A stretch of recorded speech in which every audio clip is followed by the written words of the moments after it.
26 février 2010. Court dialogue. Mon ami, je vous avoue que j'ai un problème avec Descartes, et surtout avec son « je pense donc je suis ». Figurez-vous que, au point où j'en suis de ma vie, j'ignore toujours, sinon de plus en plus, ce qu'il faut entendre par pensée. Mais encore, pour les uns, la pensée enveloppe tous les actes de l'esprit, pour les autres, elle est synonyme d'intelligence. Pour d'autres, enfin, elle recouvre l'entendement et la raison qui permettent de comprendre.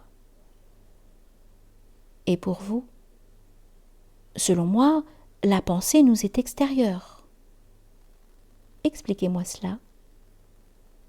D'expérience, j'ai pu vérifier que les pensées effleuraient ou traversaient mon esprit, frôlement de l'aile d'un ange ou trait de feu, suggestion ou affirmation, selon leur poids, leur importance, leur nécessité.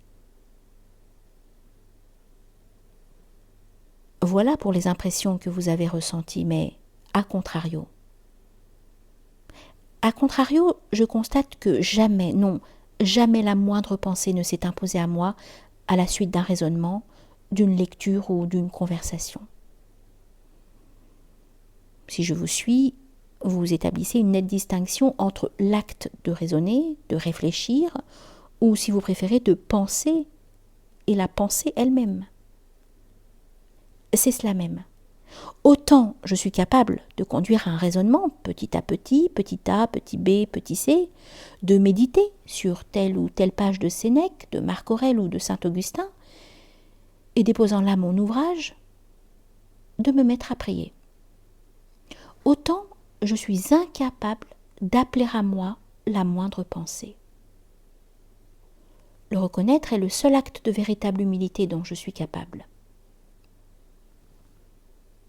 Oseriez-vous affirmer que la pensée nous étant extérieure et agissant tout de même en nous, nous serions guidés en quelque sorte?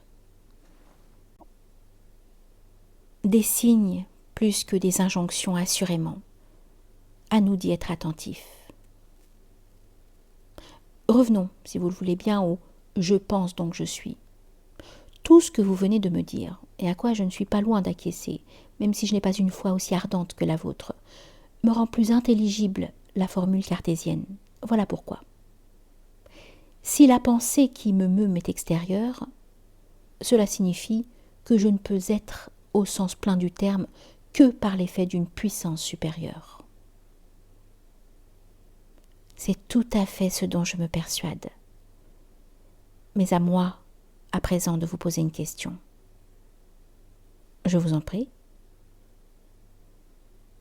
Croyez-vous vraiment que Descartes partagerait avec nous cette manière de voir ?